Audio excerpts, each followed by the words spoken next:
sommes aujourd'hui le mardi 13 2025. Nous sommes bel et bien au stade de l'unité ici à Goma.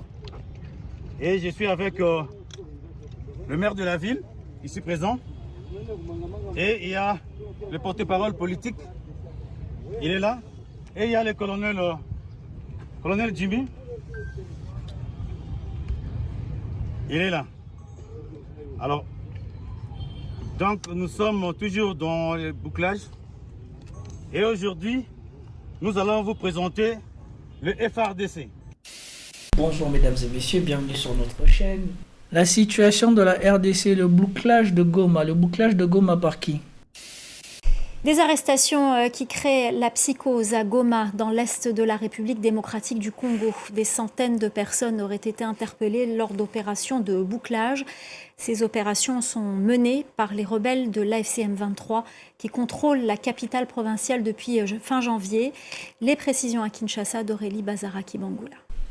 Dans une vidéo postée par la FCM 23, on y voit Willy Ngoma, l'un des porte-paroles rebelles, passer en revue des hommes détenus au stade de l'unité de Goma. Selon la FCM 23, il s'agit de militaires congolais, de policiers, mais aussi de Wazalendo et de bandits. Tous ont été interpellés lors d'opérations de bouclage qui ont débuté il y a quelques jours dans plusieurs quartiers de la ville.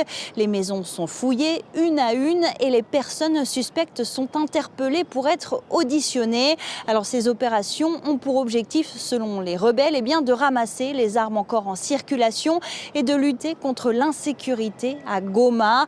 Plus de 300 personnes au total ont été interpellées selon plusieurs sources locales. La société civile dénonce des enrôlements forcés. Alors depuis plusieurs mois, le niveau de criminalité est inquiétant dans la ville de Goma et le territoire de Nyiragongo, selon OCHA. Des meurtres et des vols y sont régulièrement signalés. L'organisation onusienne affirme qu'au moins 20 civils ont été tués en moins de 2 semaines au mois d'avril. Ok, bon, la chose qu'il y a, c'est que je vais taper le bouclage de Goma parce que je ne voudrais pas que les Congolais viennent encore pleurer ici, que tu parles sans avoir d'informations, tu t'es pas totalement informé, et tcha-tcha-ti, et tcha-tcha-tcha. D'accord? Parce que moi, je ne comprends pas. Eux, ils dénoncent toujours que les gens n'ont pas assez d'informations, mais eux-mêmes ne donnent pas l'information. Donc, il est important d'aller voir qu'est-ce qu'on trouve d'autre comme source d'information par rapport à cette histoire à Goma. Zonar TV, et ici, nous avons Kivu 24. Je comptais sur le fait qu'il y ait quelque chose comme Top Congo ou Buzz Congo qui diffuse de l'information. Mais je ne vois pas. Et donc, on va rajouter Top Congo pour voir si Top Congo dit quelque chose par rapport à ça. Comme vous voyez, les résultats avec Top Congo ne sont pas géniaux. Et au contraire, même, ça fait disparaître l'information qu'on avait. Et donc, on va revenir en arrière et on va écouter cette histoire où on voit justement ce Willy Ngoma en premier plan.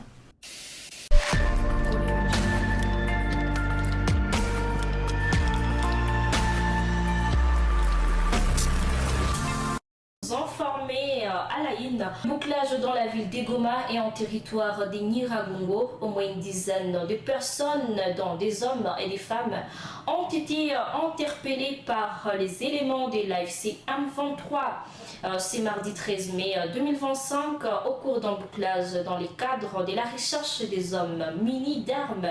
Semeur de l'insécurité dans ces entités, une centaine d'habitants du village Ngangide et Ngangi 3 à la limite entre Goma et Nyiragongo, interpellés par manque de pièces d'identité pour les uns et par la chevelure longue des Rastas pour les autres, ont d'ailleurs été rassemblés au stade de Don Bosco Ngangi dans les territoires de Nyiragongo. D'ailleurs, jusqu'à cet avant-midi, ils sont en train d'être auditionnés par des agents de l'ordre de l'AFC M23. Alors, ces bouclages qui s'est fait par quartier dans la ville de Goma, on rappelle que les samedis derniers, la même opération s'était effectuée dans les quartiers Ndosho, commune de Karisimbi, aussi le lundi 12 mai, au quartier Mugunga et Lac Vert, côté ouest de la ville de Goma. Et pour finir, les collectifs des avocats du parti politique. Non, je comprends bien que le Rwanda n'est qu'un... Parce que Monsieur Archangel me met ce commentaire-là. Je comprends bien que le Goma n'est qu'un proxy des États-Unis et que c'est pas lui qui décide.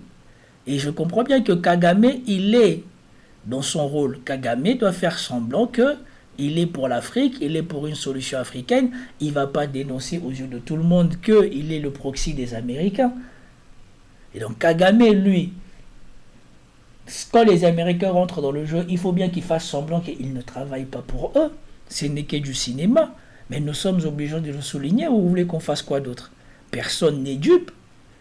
Tout ceci a commencé ou n'a perduré que parce que les Américains le voulaient.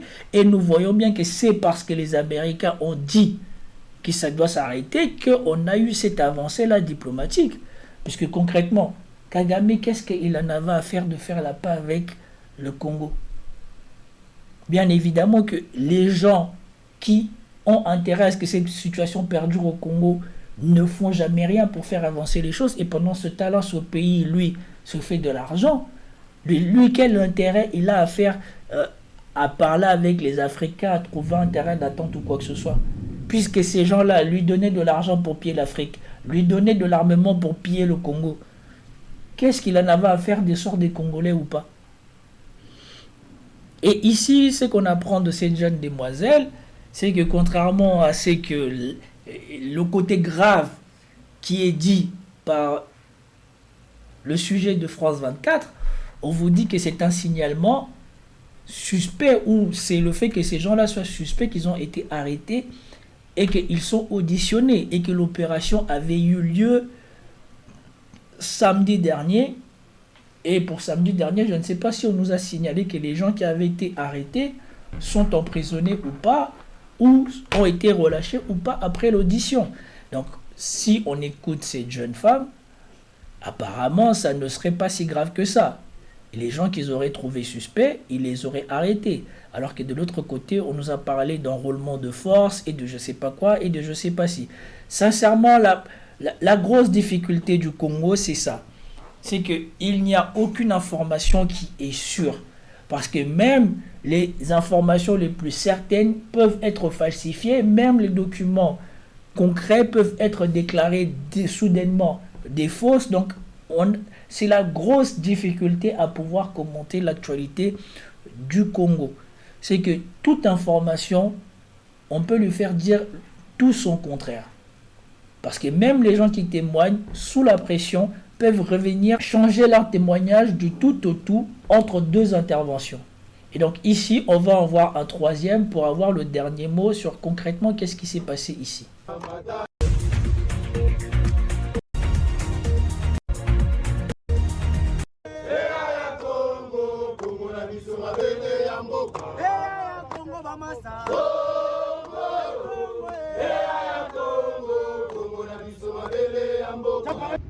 Nous sommes aujourd'hui le mardi 13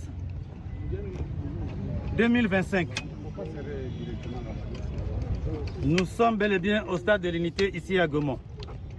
Et je suis avec le maire de la ville, ici présent. Et il y a le porte-parole politique, il est là.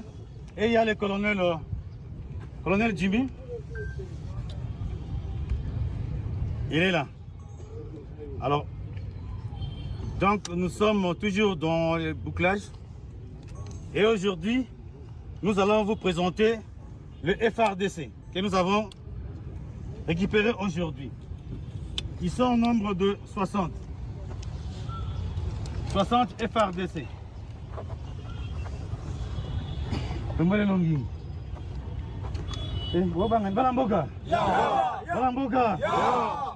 Ozana mwasi? Bana boni? Obi? Ozana mwasi? Bana boni? 4.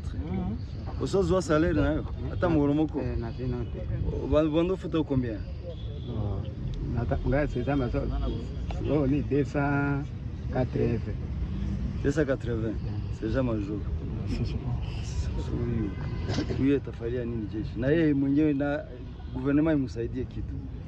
Unaona ni malere kenye kitafata huyu ni kukua mwizi kwa barabara. Unaona 280 mimi naona wabando pesa basi wapesio azuna hayapokea kanisa ni kuandika tu iko na 280 1000 francs ya salaire hayayonaka. Sasa huyu familia inaweza wapi? Ezana mboka musika. Ezana ipate. Familia yake iko ikatera. Yeye iko hapa. Hapokea yake. Yenye nafuata nini? Si ndiko kwa mwizi mbarabara. Nasema sinyi unabauliza nyinyi. Ni bongo sasa taifa. Oviva rende nini? Au viva kande nini? Kako hivi. Kodebrie kaka. Kodebrie. Na mela pema sangate cigarette. Aha, ndeno. Familia ope utinda bongo. Bo mikolo na so tinira tabaka na mikolo. Avo bando tindira bango ya kuuta wapi? Na makamu ezami na wote. Unaona? Hao ndio wanaibaiba hata kwa jeshi leo watakuwa mzigo. Hawa wako mingi kama hao. Kwa jeshi execute. Hawapokee na wako na mafamilia. So inabakia ni nini? Population ndio iko mshida. Population ya Kongo ndio iko anotage iko na watu kama hao. Anapaswa kuwa responsable. Asonage anapaswa kuwa responsable, anahudumia familia yake, anasaidia familia yake. Na yeye mwenyewe anajisaidia. Lakini hakuna sana. Alors, ile wakati gouvernement nakamata hao wana. Donc, comme vous venez de le voir, là nous venons d'avoir concrètement des images de ce qui se passe à Goma, de ce soi-disant bouclage. Maintenant, ça semble plus être des images contrôlées par le M23 parce que nous voyons justement le monsieur en question, le Willy Ngoma ou le Willy je ne sais pas comment, qui représente les M23, qui était même là. Vous vous souvenez de la personne qui mettait des gifles aux mercenaires là, pour leur dire de courir ou de marcher? Et bien c'était lui.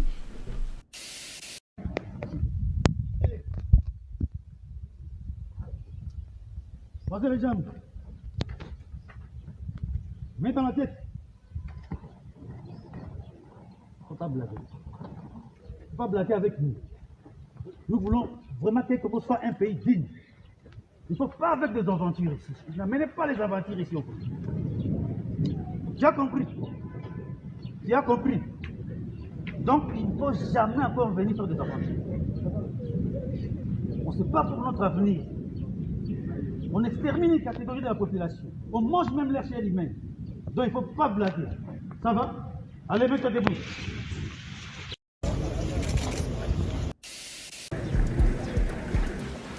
Où est les Roumains? Allez, allez, allez.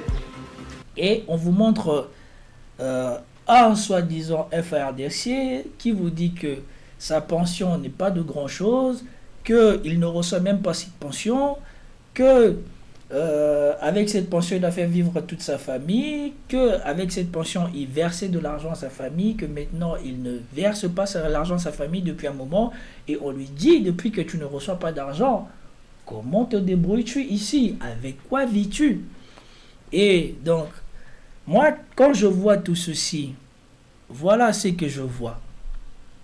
Ici, je vois une tentative de M23 de montrer qu'ils sont au contrôle de la ville, qu'ils essayent de résoudre les problèmes de sécurité, que plus ou moins qu'il s'agit des FARDC qui ne reçoivent pas leur salaire et donc qui sont en train de creuser le trouble ou de semer le trouble dans la ville de Goma, que eux, ils essayent de résoudre ce problème de sécurité-là. Et donc, ce qui ici revient encore une fois de plus à confirmer ce que je vous avais montré de ce monsieur-là, l'américain, qui vous disait, vous êtes là en train de parler de Kivu, de votre souveraineté à Kivu, mais concrètement, c'est Rwanda. Et ce sont les M23 qui ont la souveraineté à Kivu. Les revenus des impôts, des royalties, etc. Et tout le monde va gagner, n'est-ce pas? Mais quand une réaction que j'ai eue des intellectuels du Congo, c'était « Oh, vous ne voulez pas que nous gardons notre souveraineté. Vous voulez partager la souveraineté de Kivu entre nous et les Rwandais. » Mais c'est pas du tout ça. Le Rwandais déjà partage la souveraineté de Kivu. Et si vous parlez aux gens du département d'État, ils ont dit Kivu, ça fait partie du Rwanda maintenant. Il il faut être réaliste, n'est-ce pas? Donc j'ai proposé un marché commun. Un marché commun où tout le monde peut gagner. Le Congo fait gagner des impôts, et tout ça, des douanes, des frais de douane, etc. Et je crois que la réaction du côté de Rwanda a été plutôt favorable. Et donc, à partir du moment où c'est eux qui contrôlent le pays, c'est eux aussi qui ont la possibilité d'imposer un narratif sur ce qui se passe. Parce que France 24 a beau présenter la situation de façon dommageable pour le Congo et des M23, n'empêche que les M23, eux, maintenant, contrairement à France 24 qui vous raconte une information sans pouvoir vous l'illustrer, mais ça reste tout de même une information, la seule information factuelle qui est rencontrée par France 24, c'est que les M23 font un bouclage de Kivu. Mais concrètement, la jeune demoiselle que nous avons suivie tout à l'heure nous a montré que ce bouclage-là se fait non pas pour faire du mal aux gens, mais pour arrêter les gens qui semblent suspects par rapport aux autorités de la ville du moment, les M23. Et que ces gens-là ne sont pas mis en prison, ils sont là pour être auditionnés. Et par rapport à l'audition de la dernière fois, de samedi dernier, nous n'avons pas connaissance qu'il soit arrivé des choses aux gens. Et donc maintenant, nous avons ici des images qui montrent que ces gens-là sont questionnés.